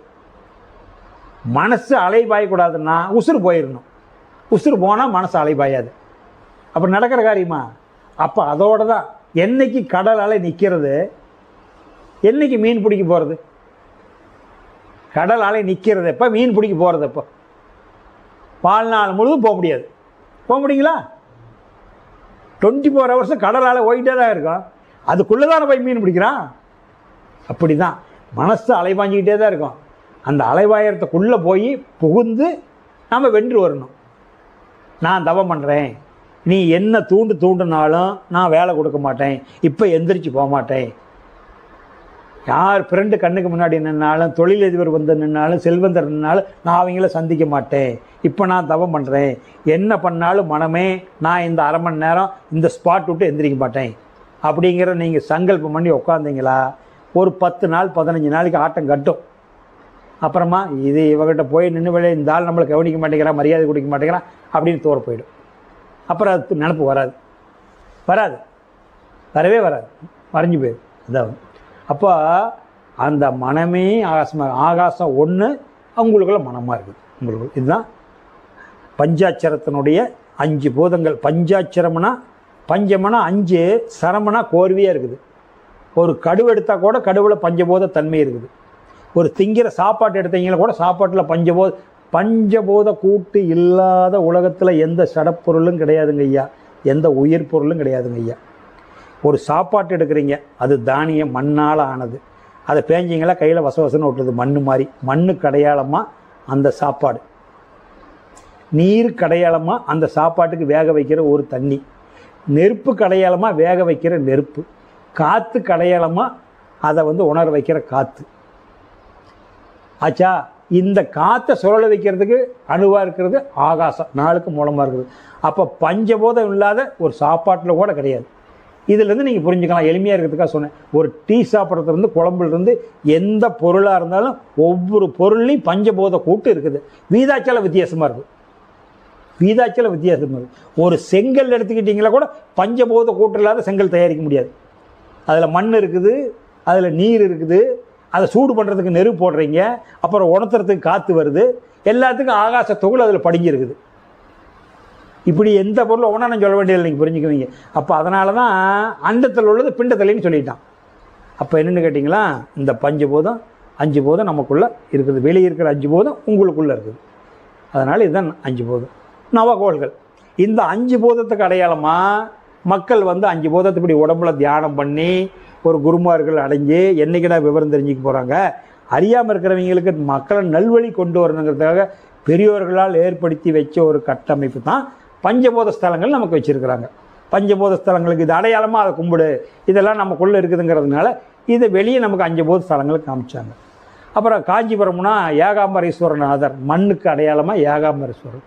காஞ்சிபுரம் மண்ணுக்கு அடையாளமாக ஜம்புலிங்கேஸ்வரர் திருவானைக்காவலில், ஜலகண்டீஸ்வரர் ஜம்புலிங்கேஸ்வரர் திருவானைக்காவலில் நீருக்கு அடையாளமாக. நீர் அங்கே ஸ்தலமாக நீர் போயிட்டே இருக்கும் பார்த்தீங்களா, சாமி இருக்கிற இடத்துல பள்ளமாக இருக்கும். அதுக்கு நீர் ஸ்தலத்துக்காக திருவானைக்காவலில் சம்புலிங்கேஸ்வரர்னு காமிச்சாங்க. நெருப்புக்கு அடையாளமாக திருவண்ணாமலையில் அக்னிலிங்கம் அக்னீஸ்வரரை காமிச்சாங்க. காற்றுக்கு அடையாளமாக காளகஸ்திரியில் வாயுலிங்கம், காற்றுக்கு அடையாளமாக காளகஸ்திரியில் வாயுலிங்கத்தை வச்சாங்க. விண்ணுக்கு ஆகாசமாக உருவம் கிடையாது. சிதம்பரம் போனீங்களா, ஒரு பிளாங் பேஸில் தங்கத்தினால் ஆன வில்வ மாலை ஒன்று செவுத்தில் மாட்டியிருப்பாங்க, உருவம் இருக்காது. முன்னாடி நுழையும் போது நடராஜர் சிலை இருக்கும். விண்ணில் நடனம் அணுக்கள் ஆடுதல்ல, விண் ஆடுதல்ல, நடனம் ஆடுதல்ல, விண்ணுக்கெல்லாம் அணுக்கள் ஆடுதல்ல. அதனால தான் விண்ணுக்கு அணுக்களுக்கு அடையாளமாக நடராஜர் சிலையை வச்சாங்க. விண்ணில் டான்ஸ் ஆடிக்கிட்டு இருக்கிற மாதிரி, விண்ணில் பிரபஞ்சம் விண்ணு சுழற்சிக்கு அடையாளமாக நடராஜர் சிலையை வச்சு காமிச்சாங்க. விண்ணில் அணுக்கள் ஆடிக்கிட்டு இருக்குது, அதுக்கு அடையாளமாக நடராஜர் சிலையும். அந்த விண்ணுக்கு மேலே போயிட்டீங்கன்னா வெளியில் ஒன்றுமே இல்லை, அதுக்கு உருவத்தை காட்ட முடியாது. வெளியிலிருந்து தான் விண்ணு சொல்லிக்கிட்டு இருக்கிறதுனால விண்ணு சொல்லிட்டு இருக்கிறது அந்த வெளியாப்பா, வெளிதாப்பா மூலம், அதுதான் முடிவு, அதுதான் ஆதி, அதுதான் அந்தம். அப்படிங்கிறதுனால சிதம்பரத்தில் பிளாங்க் பேஸில் தங்கத்தினால் ஆன வில்வ மாலை போட்டிருப்பாங்க. இது பஞ்சபூத ஸ்தலம். மண்ணுக்கு காஞ்சிபுரம், நீருக்கு திருவானைக்காவல், நெருப்புக்கு திருவண்ணாமலை, காற்றுக்கு காளகஸ்திரி, விண்ணுங்கிற ஆகாசத்துக்கு சிதம்பரம். 5 கோயிலை காமிச்சாங்க. நவகிரகஸ்தலம் வெளியே இருக்கிறது. இந்த திருவாடுதுறைங்கிற ஊரில் அந்த சூரியனார் கோயில் இருக்கும், திங்களூரில் சந்திரன் கோயில் இருக்கும், வைத்தீஸ்வரன் கோயிலில் செவ்வாய்க்கு இருக்கும், திருவெண்காடு புதன் சிலை இருக்கும், ஆலங்குடியில் வியாழன் இருக்கும் குரு பகவான், அப்புறம் குச்சனூரில் வெள்ளிக்கு இருக்கும் சுக்கிர பகவான், சனிக்கு திருநள்ளாறில் இருக்கும், ராகு திருநாகேஸ்வரம், கேது திருப்பெரும்பள்ளம். இந்த 9 நவகிரக ஸ்தலங்கள் வெளியே காமிச்சிருக்காங்க. இந்த 9 நவகிரக ஸ்தலங்களும் கடவுள் உங்களுக்கு படைச்சிருக்கிறான். வெளியே இருக்கிற 9 கோளுக்கும் உங்களுக்கு தொடர்பு உண்டு. பஞ்சபூதத்தை முதல்ல உங்களுக்கு சொல்லிட்டேன், உங்களுக்கு உடம்புக்குள்ளே இருக்குது, உங்கள் உடம்புல காமிச்சாச்சு. இந்த நவகிரக ஸ்தலமும் உங்களுக்குள்ளே இருக்கணுமல்ல. அப்போ வலது கண்ணு சூரியன், வலது கண்ணு சூரியன், இடது கண்ணு சந்திரன், சூரியன் சந்திரன், வலது நாசி செவ்வாய், இடது நாசி புதன், வலது காது வியாழன். குரு உபதேசம் கொடுக்கறது, அப்பனுக்கு பாட சொன்ன சுப்பரையாம்பா குரு உபதேசம் கொடுக்கறது வியாழன். இது வெள்ளி, இடது காது வெள்ளி, நாக்கு சனி, மலத்துவாரம் ராகு, ஜதத்துவாரம் கேது. இந்த 7 கோள்களும் உள்வாங்கும் தன்மையுடையது. பார்க்குறீங்க, கேட்குறீங்க, பேசுகிறீங்க, சுவைக்கிறீங்க, உள்வாங்கும் தன்மையுடையது. அதனால் 7 நாள்கள், 7 வண்ணங்கள், வானவில்லு 7, அந்த 7 வானவில்லுக்கு 7 கலர் செட் பண்ணாங்க, 7 நாள் செட் பண்ணாங்க, 7 கோள் செட் பண்ணாங்க. இது உள்வாங்க. ராகு கேதுக்குன்னு தனியாக ஒரு கிழமை கிடையாது. சூரியன்னா ஞாயிற்றுக்கிழமை ஆச்சுங்களா, திங்கள்னா சந்திரன், செவ்வாய்னா செவ்வாய், புதன்னா புதன், வியாழன் குரு, வெள்ளி சுக்கிரன், சனி பகவானுக்கு. ராகுக்கு எங்கே நாள் இருக்குது? கிடையாது. அதனால தான் ஞாயிற்றுக்கிழமை சூரியனுடைய மறைஞ்சால் ராகுது வந்துடும், இருளாயிரும். இருள் வந்தால் ராகு, வெளிச்சம் வந்தால் சூரியன். இவ்வளோதான் அது சொல்கிறது. சாயா கிரகம்னு சொல்லுவாங்க. அதான் சூரியனுக்கு பக்கத்தில் 2 பக்கம் சாயா கிரகம்னு வச்சுருப்பாங்க. எப்போ எந்த கோயிலுக்கு போனீங்களா? அப்போ என்னென்னா, ராகுதுக்குன்னு தனிப்பட்ட நிறமோ தனிப்பட்ட இதாக கிடையாது. இருளில் ராகுதுன்னா இருள் தான். அது என்ன, கிளாக் வைஸாக சுற்றுறது. இது ஆன்டி கிளாக் வைஸ், உள் வாங்கிக்குது, சுற்றுறது. நெட்டு டைட்டு வச்சா வீல் டைட் ஆகிடுது, நெட்டை ரிவர்ஸில் சுற்றினா வீல் கலண்டுக்கும். அப்போ இதை 7 உள் வாங்குறது. நீங்கள் காலையிலேருந்து சாப்பிட்றது பூரா வயிற்றுலேயே இருந்ததுன்னா வயிறு வெடிச்சு போயிடாது. அல்லது வயிற்றுலேயே இருந்தால் வெடிக்கலின்னா கூட ஒருக்கா சாப்பிட்டு வயிறு ஃபுல்லாகிட்டா 1 வருஷத்துக்கு ஒருக்கா பசி எடுக்கலின்னு வைங்க. பசி எடுக்கலின்னா நீங்கள் நல்லா இருப்பீங்கல்ல, செலவே இல்லையல்ல. அப்போ உங்களுக்கு ராகு நடக்குது, கேது நடக்குது, நேரமே சரியில்லைங்கிறான். இப்போ ராகு கேதுக்கு வெளியே தள்ளிக்கிட்டே இருக்கிறானே, ரிவர்ஸில் சுற்றுதே, சாப்பிட்டதெல்லாம் வெளியே போயிடுது. அது ஆன்டி கிளாக் வைஸில் சுற்றுதில்ல, பசி எடுத்துறதில்ல, பொழுதுனிக்கு.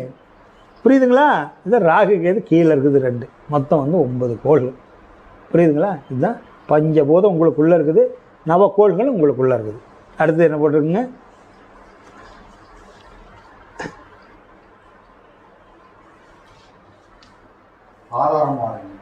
ஆறு ஆதாரம் மாறுனா 6 ஆதாரம் உங்கள்கிட்ட இருக்குது. இதுதான் இந்த உடம்புக்கு உண்டான ஆதாரம் 6 இருக்குது.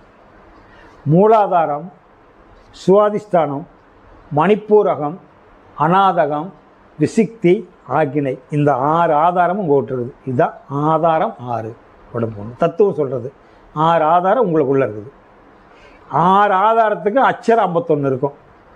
அச்சரம் 51ன்னா இந்த எந்திர மந்திரமெல்லாம் கட்டுறவங்க இந்த பேரை மாற்றி போட்டு மந்திரமெல்லாம் சொல்லி தருவாங்க. நமக்கு அந்த எந்திர மந்திரம் கட்டுறதெல்லாம் கிடையாது. அதை காட்டி கொடுக்குறதா உங்கள்கிட்ட வேலை. ஏன்னா மனசு போனால் எல்லாம் போச்சு. அதனால் பேச்சை குறை மூச்சை பிடிப்பாங்க சித்தர்கள். சும்மா பேசி காற்றை வெளியே அனுப்பாதரா, எந்திர மந்திரமெல்லாம் சொல்லிக்கிட்டு இருக்காத, வேஸ்ட்டாக போயிடுவேன். எதுவுமே சொல்லாத கம்முன்னு இதுதான் தத்துவத்தை தெரிஞ்சுக்கிட்டு இதுன்னு தெரிஞ்சுக்கிட்டால் சிவனை நினச்சிக்கிட்டு இருப்பாங்க.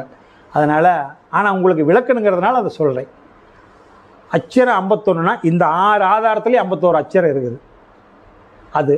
அது என்னென்னு கேட்டிங்கன்னா, இந்த 72,000 நாடி நரம்புகளுக்கு அடையாளமாக அங்கங்கே பிரிஞ்சு போகும் ஒவ்வொரு பாயிண்ட்டுக்கு. அது மூலாதார, சுவாதிஷ்டானம், மணிப்பூரகம், அநாதக, விசிக்தி, ஆக்கினிக்கிறமல்ல. அது இங்கிலீஷ் சொன்னால் பீனியல், பிட்யூட்டி, தைராய்டு, பாரா தைராய்டு, தைமஸ், அஜீர்னு சொல்கிறோமல்ல. இந்த மாதிரி அந்த 7 மையத்தையும் இயங்குறது அந்த 51 அச்சரம்னு சொல்லுவாங்க. அந்த நரம்புகள் பிரிஞ்சு போகிறது அங்கங்கே. அதுக்கு தாமரையாக வச்சுருக்காங்க சித்தர்கள். மூலாதாரம்னா அந்த தெய்வம், மூலாதாரத்தில் இருக்கிற தெய்வம் வல்லப்ப கணபதி. அதனால தான் கணபதி வணங்கிட்டு நீங்கள் மேலே போவாங்க. எங்கே போனாலும் ஒரு பூஜை செஞ்சால், ஏன்னா மண்ணால் ஆன மண்ணில் இருக்கிறார், மண்ணுக்கு அடையாளமாக இருக்கிறது மூலாதாரம் தான். அதனால் மண்ணில் கணபதி கும்பிட்டு ஒரு பூஜை பண்ணுன்னா அவரை வணங்கிட்டு தான் மேலே போக முடியும். கணபதி வணங்காத போக முடியாது.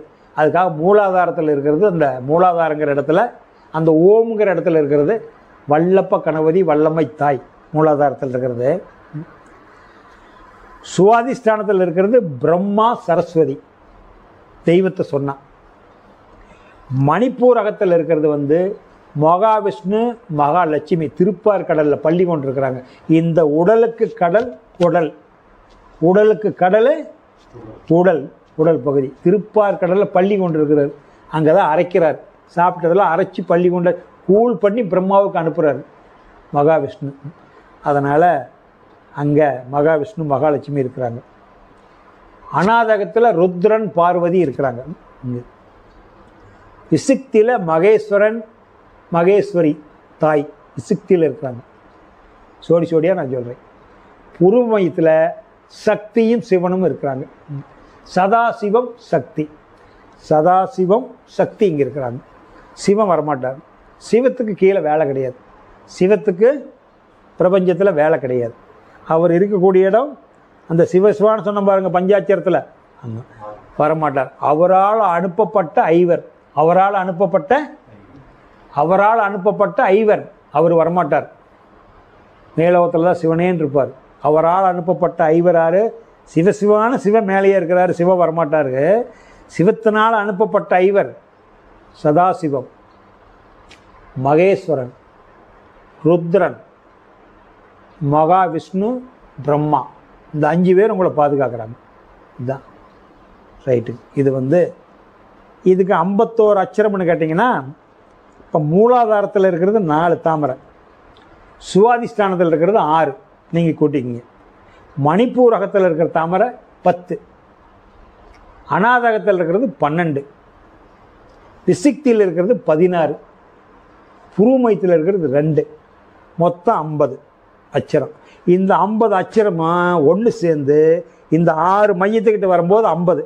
இந்த 50 7வது மையத்தில் சொர்க்க வாசலுக்கு போகிறதுக்கு, சொர்க்கம் வாசலுக்கு போகிறதுக்கு, இதுதான் சொர்க்க வாசலுக்கு போகிறது. பிரம்மரந்தரம். பிரம்மரந்தரம்னா பிரம்மம்னா தெய்வம் வெளியே இருக்குது, அந்தரம்னா ஓட்டை இருக்குது, இங்கே ஒரு ஓட்டை இருக்குது பேர் அது அந்தரம். இந்த மர வேலை செய்கிறவங்களாம் சொல்லுவாங்க, அதை கவர் முறுக்குவாங்க, அந்தரக்கட்டைன்னு சொல்லுவாங்க, தமுரூசின்னு சொல்லுவாங்க, அந்தரக்கட்டைன்னு சொல்லுவாங்க. கவர் இழுத்தா ஓட்ட போடுறதில்ல, அதுக்கு சித்திரர்கள் அந்த பேரை வச்சுருக்காங்க. இங்கிலீஷில் சொன்னால் ட்ரில் பிட்டுங்களாம். அந்த ட்ரில் பிட்டு கிடஞ்சதுன்னா ஓட்டையாவதில்ல. அப்போ இது பிரம்மரந்திரம்னா இந்த ஓட்டை வழியாக நீங்கள் வெளியே போகணும் கடவுள்கிட்ட. எது போகும்? உடம்புல மனசு தானே போகும், அதுதானே உடம்புல உறுப்பு இல்லை. உறுப்பு இருக்கிற பொருள் எப்படி போகும்? காது ஒட்டிக்கிட்டு இருக்குது, கண்ணு ஒட்டிக்கிட்டு இருக்குது, இது எப்படி வெளியே போகும்? இதையெல்லாம் இயக்கிறதில்ல மனசு.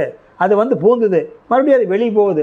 அதை பிடிச்சிக்கிட்டிங்களா அதோட போயிடலாம். இல்லைன்னா உங்களை போட்டு போயிடுவான், அனாதையாக போட்டு போயிடுவான். மறுபடியும் இன்னொரு பிறப்பை எடுக்கணும். அவனை கெட்டியாக பிடிச்சிக்கிட்டிங்களா அவனோட அடக்கார காலத்தில் மேலே போயிடலாம். இதுதான் ஜீவ பிரம்ம ஐக்கிய முக்தி. பிரம்மரந்திரத்தை வழியாக அங்கே போகணும், அந்தரத்து வழியாக பிரம்மனுடைய நிலைக்கு போகணும். அது காலப்போக்கில் பயிற்சியில் புரிஞ்சுக்குவீங்க. இந்த 50 6வது மையத்தில் 50 ஒன்று சேர்ந்து 50 அச்சரம் ஒன்று சேர்ந்து 2 ஒன்று சேர்ந்து அர்த்தநாரி. ஆண்னா ஆன்மா, நாரினா பெண்ணு. ஆண்னா சிவம், நாரினா சக்தி. சிவனும் சக்தி ஒன்று சேர்ந்து 2 பேர் ஒன்று சேர்ந்து தானே அணுவாக வந்தாங்க. 2 பேர் ஒன்று சேர்ந்து மறுபடியும் பழையபடி வெளியே போயிடுறாங்க. 50 சேர்ந்து அந்த ஆன்மாவாக வெளியே போகிறதுக்கு பேர் தான் 1. 51 அச்சரம். இதுதான் 51 அச்சரம் உங்களுக்குள்ளே இருக்குது. அடுத்து உங்கள்கிட்ட உணர்கருவி 5 இருக்குது. ஏன்னா ஏன் இதெல்லாம் போட்டிருக்கிறேன்னா, முதல்ல உங்கள் உடம்புக்குள்ளே இத்தனை விஷயம் இருக்குதுன்னே தெரிஞ்சுக்காதையே நம்ம வாழ்ந்துட்டுருக்குறோம். அதனால தான் அந்த தத்துவம் 96ன்னு போட்டிருக்கிறாங்க. சித்தர்கள் சொல்லியிருக்கிறாங்க 96 தத்துவம் தாப்பா உடம்பு. இந்த 96 தத்துவத்தையும் அறிஞ்சு இதை விட்டு வெளியே போயிட்டீங்கன்னா நீ முக்திக்கு போயிடலாம். உனக்குள்ளே இருக்கிற கருவியே உன்னால் அறிஞ்சிக்க முடியலையே, எங்கெங்கேயே காடு மேடு மலையெல்லாம் அலையிறியே. உன்னுடைய உடம்பை பற்றியே உனக்கு தெரியாத ஊரை தெரிஞ்சு நீ என்ன பண்ண போகிற? உன்னை பற்றி உனக்கு தெரியலையே, உன்னை பற்றியே நீ தெரிஞ்சிக்காத ஊர் உலகத்தை தெரிஞ்சு அடுத்தவன் கட்டி வச்சதை பார்த்து அழகுபடுத்தி நீ சிக்கி என்ன பண்ண போகிற? சொல்லு பார்க்கலாம். அப்போ உணர்கருவிகள் 5. இது ஆன்மீகத்தில் பஞ்ச ஞான இந்திரியம்னு சொல்லுவாங்க. நீங்களாம் நல்ல ஆன்மீகத்தை வார்த்தையை அர்த்தம் புரிஞ்சுக்கணுங்கிறதுனால பிரித்து சொல்கிறேன். பஞ்சன்னா 5 உங்களுக்கு புரிஞ்சுக்குவீங்களா? பஞ்சன்னா 5, ஞானம்னா அறிவு. அப்போ இந்திரியம்னா உறுப்புகள். பஞ்ச ஞான இந்திரியம். பஞ்சன்னா 5, ஞானம்னா அறிவு, இந்திரியம்னா உறுப்பு. பஞ்ச ஞான இந்திரியம். அப்போ ஞானம் எதனால உருறீங்க? காதால் கேட்குறீங்க, கண்ணால் பார்க்குறீங்க, மூக்கால் நுகர்றீங்க, நாக்கால் சுவைக்கிறீங்க, தோளால் உணர்றீங்க, யாராவது தொட்டால் உணர்றீங்கல்ல. இது பஞ்ச உணர்கருவிகள் 5. செயல் கருவிகள் 5. அடுத்தது செயல் செய்யணுமில்ல. செயல் கருவிகள் உங்கள்கிட்ட 5 என்ன இருக்குது? கை, கால், வாய், மலத்துவாரம், ஜலத்துவாரம். புரியுதுங்களா? இந்த 5 செயல்படுதல்ல. இது செயல் கருவிகள் 5. பார்த்தா சாதாரணமாக இருக்குங்க, இதுதான் ஆன்மீகம். இதையே தெரிஞ்சிக்க முடியலைன்னா நீங்கள் கண்ணை மூடிக்கிட்டு எத்தனை வருஷம் உட்காந்து இருந்தாலும் முக்தியெல்லாம் அடைய முடியாது. பித்து முடிச்ச மாதிரி இருக்கும், மெண்டலான மாதிரி, சித்த பெருமை முடிச்சுங்கன்னு சொல்லுவாங்க. சித்த பெருமை மாதிரி ஆயிரும். சிந்திச்சு தெளிவாகிற போது நீங்கள் விழிப்பு நிலையிலே இருப்பீங்க. சித்த பிரமையாட்ட உட்காந்துட்டு இருக்க மாட்டீங்க, ஆனால் எங்கேயும் சிக்க மாட்டீங்க. விழிப்பு நிலையில் இருப்பீங்க, இதெல்லாம் தெரிஞ்சவன், ஆனால் எங்கேயும் சிக்க மாட்டான். பைத்தியம் முடிச்ச மாதிரி போய் உட்காந்துக்கிட்டு சித்த பிரமை முடிச்சுக்காது, அது தேவையில்லை. அது ஒரு நிலை, அது நமக்கு தேவையில்லை. எல்லாத்தையும் தெரிஞ்சு ஆனால் எதுலேயும் சிக்காது இருக்கணும். அதுதான் தூங்குற போது நீங்கள் எந்த நான் செய்கிறதில்ல. நைட்டுங்க 10 மணிலேருந்து காலையில் 6 வரைக்கும் நான் எந்த வேலையும் செய்யறதில்லைங்க. யாருக்கும் தொந்தரவு கொடுக்குறது இல்லைங்க. அதான் நீ செத்த படமாக கிடக்கிற, எப்படி தொந்தரவு கொடுப்ப? எந்திரிச்சதுக்கப்புறம் நைட்டு படுக்கிற வரைக்கும் நீ விழிப்பு நிலையில் இருக்கிறியா? அப்படி இருக்கணும். தூங்குற போது நீ யாருக்கும் தொந்தரவு கொடுக்குறதில்ல, அது என்ன பிரயோசனம்? நீ விழிப்பு நிலையில் இருக்கும்போது தொந்தரவு கொடுக்காது இருக்கணும், அதுதான் முக்கியம். அப்போ இதை என்ன பண்ணுவாங்கன்னா, பஞ்ச கர்மா இந்திரியம். கர்மானா செயல், பஞ்சன்னா 5. முதல்ல சொன்னது பஞ்ச ஞான இந்திரியம், அது அறிவுக்கு உண்டானது 5. இது பஞ்ச கர்மாந்திரியம், கர்மானா செயல். அப்போ செயல் கருவி 5 என்ன? கை, கால், வாய், மல துவாரம், ஜலத்துவாரம், அல்லது குதம் குறின்னு சொல்லலாம். இந்த 5 செயல் கருவிகள். இது 5 செயல் கருவிகள் 5. அப்புறம் அவஸ்தை 5. அவஸ்தை 5னா உங்களை மனசு படாத பாடுபடுத்துதப்பா, நான் படாத அவஸ்தைப்பட்டுட்டப்பா, அவஸ்தைப்பட்டுட்டப்பா, என்னால் அவஸ்தைன்னு சொல்கிறோமில்ல, ரொம்ப அவஸ்தைப்பட்டு போயிட்டேன்னு சொல்கிறோமில்ல. அப்படின்னா இந்த மனது 5 விதமாக வேலை செய்யும், அதுக்கு மேலே வேலை செய்யாது. ஆனால் ஒவ்வொரு ஸ்டேஜ்லேயும் ஆயிரக்கணக்கான பிரிவு இருக்குது, உட்பிரிவு. அது மொத்தம் 5 விதமாக தான் உங்கள் மனசு வேலை செய்யும், 5 மாதத்துக்கு மேலே வேலை செய்யாது. அதனால் சித்தர்கள் அவஸ்தை 5ன்னு வச்சுருக்காங்க. அது அவஸ்தை 5ன்னா அதுதான் அந்த அவஸ்தை 5. அந்த அவஸ்தை 5ங்கிறது ஒன்று விழிப்பு நிலை. இப்போ நீங்கள் விழிப்பு நிலையில் தான் வந்தீங்க, காரை ஓட்டிக்கிட்டு விழிப்பு நிலையில் தான் போக போகிறீங்க, விழிப்பு நிலையில் தான் கேட்குறீங்க. இந்த விழிப்பு நிலைங்கிறது பொதுவானது. நீங்கள் தூங்குற வரைக்கும் விழிப்பு நிலையில் என்னென்னமோ செய்கிறீங்க, ஆயிரக்கணக்கான செயல்பாடு இருக்கலாம். விழிப்பு நிலையில் உங்கள் மனம் செயல்படுது. இன்னொன்று உறக்க நிலை, இன்னொன்று களவு நிலை, கனவு காண்கிறீங்க. இந்த 3க்கு மேலே மனம் செயல்படுற வழி உண்டா? வழி உண்டுங்களா? வேறு விதத்தில் செயல்படுதா? ஒன்று அவேர்னஸ், இன்னொன்று ஸ்லீப்பிங், இன்னொன்று ட்ரீம். அப்போ ஜாக்கிரதா, உறக்கா, சொப்பனம்பாங்க ஆன்மீகத்தில். ஜாக்கிரதையாக போயிட்டு வாப்பா, பார்த்து ஜாக்கிரதையாக போயிட்டு. ஜாக்கிரதானா அவேர்னஸ், விழிப்பு நிலை. உறக்கானா ஸ்லீப்பிங், தூக்க நிலை. ட்ரீம்னா கனவு நிலை, சொப்பனா. புரியுதுங்களா? நீங்கள் முதல்ல இந்த ஆன்மீக வார்த்தைக்கு பூரா சந்தேகமெல்லாம் தெரிஞ்சுக்கணுங்கிறதுனால தான் நான் உங்களுக்கு அதில் விளக்குறேன். இதை புரிஞ்சுக்கிட்டீங்களே தானாக வந்துடும். இதையெல்லாம் விளக்காத நீங்கள் வெறும் தியானத்தை கண்ண மூடி பண்ணுங்கன்னு தொட்டு கும்பிட்டு போனால் 10 வருஷத்துக்கு பண்ணிங்களான்னு தியானம்லாம் வராது. தியானம் எடுத்து இப்போ உங்களுக்கு தொட்டு காமிச்சு பாரு, வெறும் 5 நிமிஷம் அந்த இடத்துல கவனிக்க வேண்டியது அவ்வளோ. இனிமேல் உபதேசம் பொழுதுனிக்குமா கொடுக்க முடியும்? பள்ளிக்கூடத்தில் போய் அட்மிஷன் ஒர்க்காக தானே போடுவீங்க, பொழுதுனிக்குமா அட்மிஷன் போடுவீங்க? படித்து வர வேண்டியது அவன் பொறுப்பு தானே, மாணவனுடைய பொறுப்பு தானே. அட்மிஷன் போட்டாச்சு உங்களுக்கு இன்றைக்கி, அவ்வளோதான். ஆனால் அதில் இருக்கிற சிரமத்தை எடுத்து சொல்லணுமில்ல. அதனால் தான் அவஸ்தை 5ங்கிறது. இதில் 3 விதம் போச்சுங்களா? துரியம், துரியாதீதங்கிறது அது ஆன்மீகத்துக்கு உண்டான அறிவு வழிக்கு நம்மளை கொண்டு போகிறது. இது துரியம். துரியாதீதங்கிறது வெளியே. உச்சி துரியம், பிரம்மரந்திரம் துரியம். ஆதி மையம் துரியாதீதம். உங்களுக்கு அடுத்த நிலை உச்சி மையம் தவம் தருவேன், அதுக்கு அடுத்த நிலை ஆதி மையம் தவம் தருவேன். அதுதான் அந்த 3 மண்டலத்தையும் கடந்து போகிறது. அடுத்த உபதேசம் உங்களுக்கு இந்த உச்சி மையம், இப்போ புருவ மையம் கொடுத்துருக்குறேன். இன்னும் 2 மாதம் கழித்து வந்தீங்களா உச்சி மையம் தருவேன். அதனால் இது துரியம், துரியாதீதம். அப்போ அவஸ்தை 5ன்னா ஒன்று விழிப்பு நிலை, இன்னொன்று உறக்க நிலை, இன்னொன்று கனவு நிலை, 4வது துரியம், 5வது துரியாதீதம். இது மனதனுடைய மன செயல்படும் விதம் 5. அது 3 சராசரி மனிதர்களுக்கு உண்டானது. 4, 5 உங்கள் மாதிரி தவத்துக்கு வந்தவங்களுக்கு மட்டும்தான் தெரியும், மற்றவங்களுக்கு தெரியாது, அது பயன்படாது. இந்த 3ஓட முடிஞ்சு போயிடுவாங்க. அதுதான் அவஸ்தை 5. அந்த கரணம் 4. அந்த கரணங்கிறது என்னென்னா சித்தம், புத்தி, அகங்காரம், மனசு. இதுதான் அந்த கரணம். கரணம்பாங்க. வள்ளலார் கர்ண ஒழுக்கம் வேணும் பார், கர்ண ஒழுக்கம் வேணும் அப்படிம்பார். வள்ளலார் படத்தில் எழுதியிருந்தீங்களா? கர்ண ஒழுக்கம் வேணும் பார். அப்போ மன ஒழுக்கம், மனதால் ஒழுக்கம் இருக்குன்னு பார். அந்த கரணம்னா அந்த கரணம் 4. ஒன்று சித்தம், அது ஆன்மா. இன்னொன்று புத்தி, அது உயிர். இன்னொன்று அகங்காரம், 4 மனசு. மனசுக்கு நம்ம பண்ணுற சேட்டைக்கு சம்மந்தம் கிடையாது. மனசுக்கு நம்ம பண்ணுற சேட்டைக்கு மனதனுடைய வேலை என்ன? அந்த பூவாக மொக்கா இருந்ததுன்னா பிரச்சனையே இல்லை. பூ பாட்டுக்கு பூ, அந்த பூ கம்முன்னு இருந்ததுன்னா அப்படியே இருக்கும் ஒரு வருஷம் நாள். அந்த பூ வெடிக்க ஆரம்பிக்குது வேறு, வாசம் வெடிச்ச வாசம் வந்துருமில்ல. வெடிக்காத இருந்தால் வாசம் வராது. அது வெடிச்சதுன்னா வாசம் வந்துருதில்ல. அது வெளிப்படுத்துறதுக்கு பேர் என்ன? மனம். பத்து குச்சி பத்தாவது இருந்ததுன்னா மனம் வருமா? அது அகங்காரம். என்னை பத்த சொல்லுது. பத்துரா சும்மா வச்சுட்டு இருக்கிற, பத்து எதுக்கு வாங்கிட்டு வந்த? பத்துங்குது.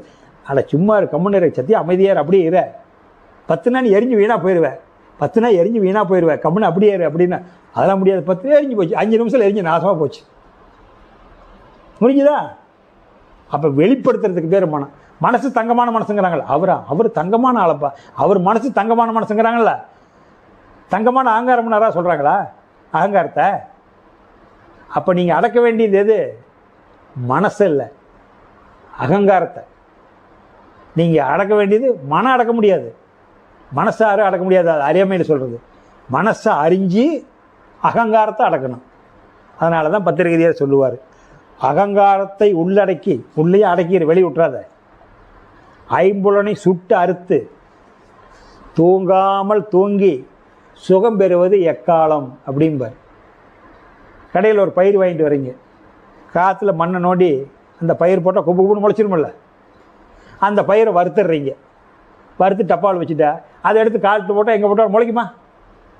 வறுத்து பயிர் முளைக்குங்களா? அவித்தை வித்தை முளையாதே. அந்த வித்தையை அவிச்சிட்டீங்க. அவித்தை வித்தை எந்த பொருளை அவிச்சிட்டாலும் அது உசுறு போயிடுதல்ல. அதை மாதிரி அவிச்சிட சொல்கிறார். அகங்காரத்தை அறுத்துருங்கிறார். மனசு தங்கமான மனசுங்கிறாங்கல்ல மகேந்திரா. அதனால் நிறைய பேர் தெரியாது, மனசு அடப்பாங்க. மனசை அடக்க முடியாது. மனசுக்கு வேலையே கிடையாதுங்க. நீ நினைக்கிறீர்கள் உள்ள அந்த நினைச்சதை வெளிப்படுத்துது பாரு. நினைச்சது நினைச்சுவாங்களே உள்ள அமைக்கி போட்டால் அப்படியே இருக்கும். அது துடிக்குது பாரு அகங்காரம். அந்த வெளிப்படுத்துறதுக்கு பேர் மனசு. ஆமாம், ஆன்மாவுக்கு அதுக்கு சம்மந்தம் இல்லை. உசுருக்கும் மனசுக்கும் தொடர்பு. ஆனால் உசுறு சொல்லும், இந்த மனசு சொல்லும். மனசுங்கிறது உசுறு.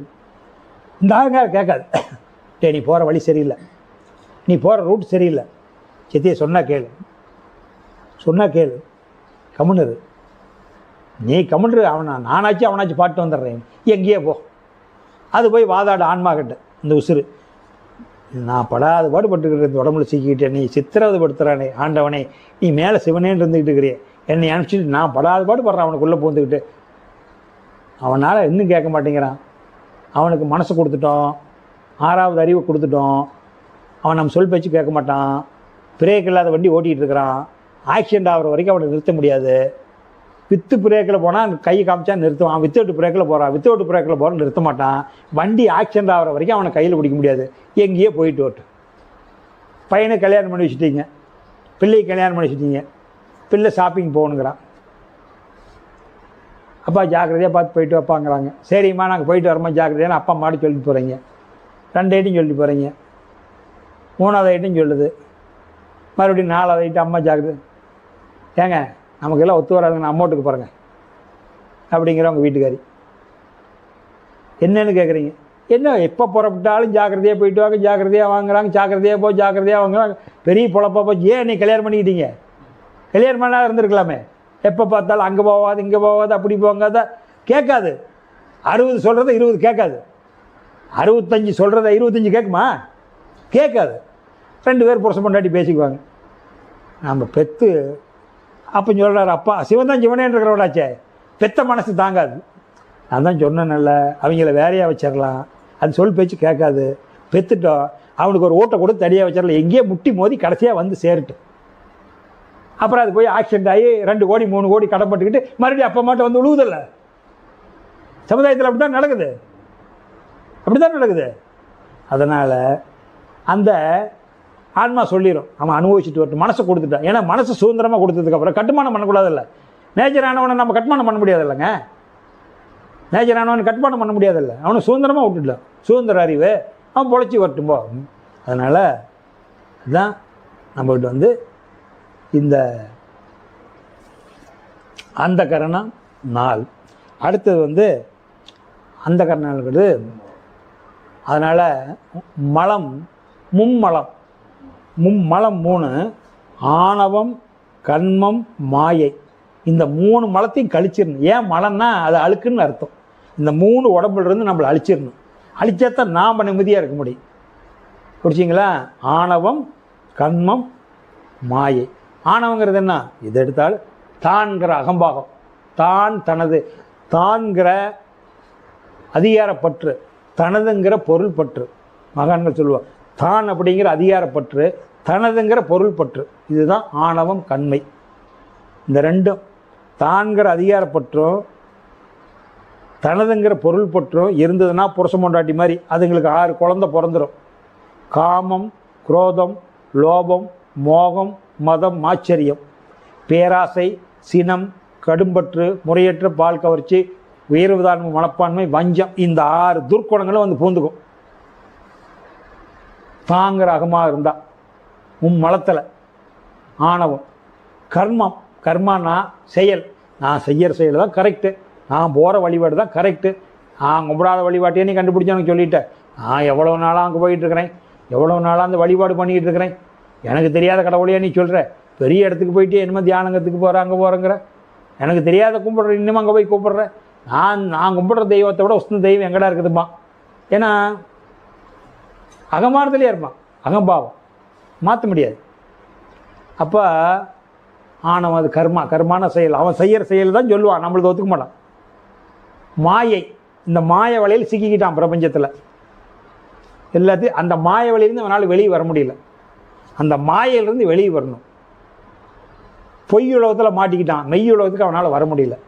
மெய் உலகத்துக்கு வர்றதுன்னா அவங்க மாதிரி சச்சங்கத்தில் வந்து கலந்து கேட்குற போது தான் வெளியே வர முடியும். அப்போ அந்த ஆணவம் கண்மை மாயை இந்த 3லேயும் இருந்து வெளியே வந்தால் தான் மனசு முக்திக்கு போக முடியும்.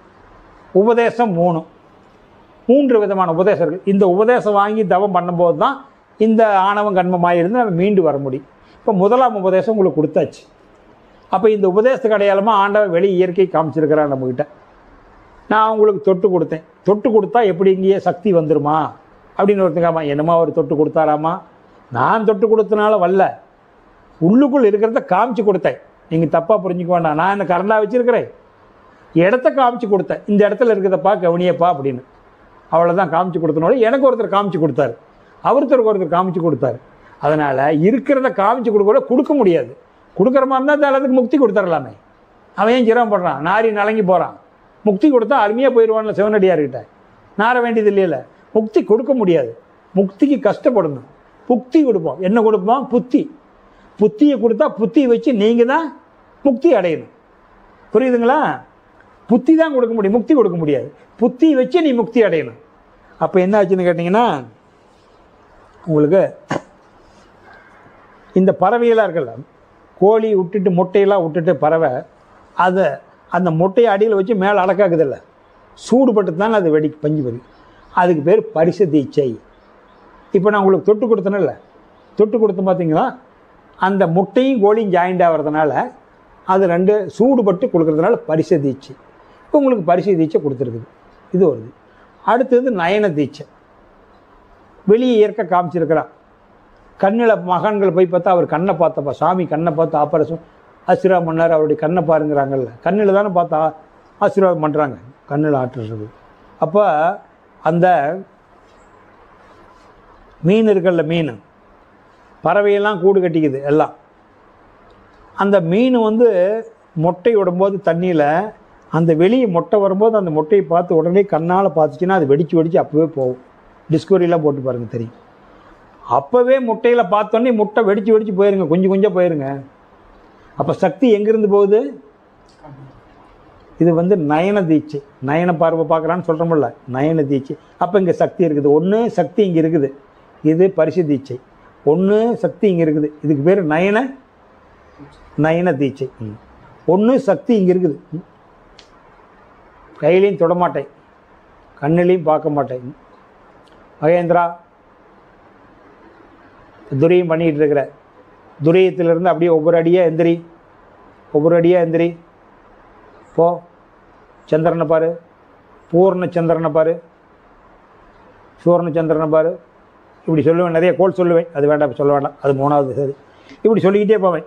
கையிலையும் தொடுறதில்ல, தொட்டும் கொடுக்குறதில்ல, மனதால் இதுக்கு பேர் ஞான தீட்சை. பரிச தீட்சை, நயன தீட்சை, ஞான தீட்சை. பரிச தீட்சை, நயன தீட்சை, ஞான தீட்சை. அப்போ ஞானம்னா எப்படிங்க? நீங்கள் உட்காந்துக்கிட்டு சொன்னால் அந்த இடத்துக்கு எங்களுக்கு மனம் போகுமானா, உன்னுடைய மனதை அங்கே கூட்டி போவார் சொல்லித்தர்றவர். அதுக்கு அடையாளம். அப்போ தான் நீங்கள் நம்புவீங்க. மனசனுக்கு எதாக இருந்தாலும் உத்தரவு கன்ஃபார்ம் பண்ணணுமில்ல. ஆன்மீகமாக இருந்தால் அந்த காலத்தில் ஆன்மீகத்தை சொன்னால் குரு சொல்லு மாறாத கேட்டுக்கிட்டான். இப்போ ஏன் எதுன்னு கேட்பான். அவனுக்கு விளக்கணும். ஆமை இருக்குதல்ல, ஆமை அது கடலில் தான் பெரும்பாலும் வாழும். அது முட்டை எங்கே விடும்? மேட்டு பகுதியில் தான் விடும். கடலுக்குள்ளே விட்டால் தண்ணிக்குள்ளே போயிடாது. அது அங்கே தான் உயிர் வாழ நீஞ்சிக்கிட்டு, அது நீர் வாழ்வேனா. அந்த ஆமை மீன் அதுக்குள்ளேயே தினச்சுட்டு அதுக்குள்ளேயே குஞ்சு வெடிக்க வச்சிருது. ஆமை மட்டும் முட்டை தரிக்கிற காலத்தில் இனப்பெருக்கம் பண்ணுற போது மேட்டுக்கு அந்த மணல் பகுதியிலேயே மண் பகுதியே இருக்கிற இடத்துல சனங்க நடமாட்டம் இல்லாத இடத்துல மண்ணை நோண்டிட்டு முட்டையெல்லாம் விட்டுரும். மண்ணை மூடிட்டு போயிடும். முட்டை எத்தனை முட்டை விடுதோ அத்தனையும் விட்டுரும். விட்டு முடிச்சுட்டு மண்ணை மூடிட்டு அது பொழப்ப தேடி போயிடும். அது என்னைக்கு அதுக்கு டைமோ அதுக்கு தெரியும். கடல்லேருந்து அது நினைக்கும் இந்த முட்டை வெடித்து அங்கே போயிடும். முட்டைக்கு அதுக்கு சம்மந்தம் இல்லைங்க. ஆச்சரியமாக இருக்குது இல்லை? இதுக்கு பேர் ஞான உபதேசம். அப்போ உபதேசத்தில் 3. அதனால் இவ்வளவு சமாச்சாரம் இந்த ஆன்மீகத்தில் இருக்குதுங்க. கொஞ்சம் கொஞ்சமாக தெரிஞ்சுக்கலாம். இப்போ நான் உங்கள்கிட்ட சொன்ன வரைக்கும் 96 தத்துவம் வந்திருக்கும். கூட்டி பார்த்தீங்களா? பஞ்சபோதத்திலேருந்து கூட்டினீங்களா? பாருங்கள், கூட்டி பாருங்கள். உபதேசம் 3 வரைக்கும் 96 வந்திருக்கும். இதில் இந்த 96 தத்துவத்தில் இன்னும் சில பேர் 2 ஒரு நம்பர் மாற்றி போட்டு வேறு உதாரணம் சொல்லுவாங்க. எனக்கு உதிச்ச உதாரணம் உங்களுக்கு நான் சொல்லிட்டேன். இந்த 96க்கு 96 வருதுங்களா? எண்ணி பார்த்துக்குங்க. அவ்வளோதான். இதான் தத்துவம் 96. இன்னும் நிறையா விஷயம் இருக்குது. 7 வகை பிறப்பு இருக்குது, 4 வகை வித்து இருக்குது, 3 வகை முக்கிய சக்தி இருக்குது, பில்லி சூன். அதெல்லாம் அடுத்த கிளாஸில் வச்சுக்கலாம். இப்போ இது போதுமானது. எல்லாம் ரொம்பவும் கொடுத்தாலும் உங்களுக்கு சோர்வு தட்டும். நான் குத்துருக்கிறத பூரா கொடுத்தாலும் உங்களால் ஏற்றுக்க முடியாது. அதனால் அடுத்த கிளாஸுக்கு நீங்கள் வரும்போது அடுத்தாப்பில் அந்த சப்ஜெக்டை வச்சுக்கலாம். இதில் இருக்கிறதெல்லாம் நான் கற்று உள்ளுக்குள்ளே பதிவு பண்ணி நான் உங்களுக்கு வெளியே சொல்கிறது, அனுபவித்து சொல்கிறது. அவ்வளோதான். அதனால் நாம் இந்த தெய்வீக சச்சங்கத்தை இதோட நிறைவு செய்து கொள்ளலாம். மீண்டும் அடுத்த பௌர்ணமிக்கு சந்திப்போம். எல்லா உயிர்களும் இன்புற்று வாழ்க. கொல்லா விரதம் குவளையமெல்லாம் ஓங்குக. நல்லோர் நினைவு நாடெங்கும் பரவுக. வள்ளல் மலரடி வாழ்க வாழ்கவே.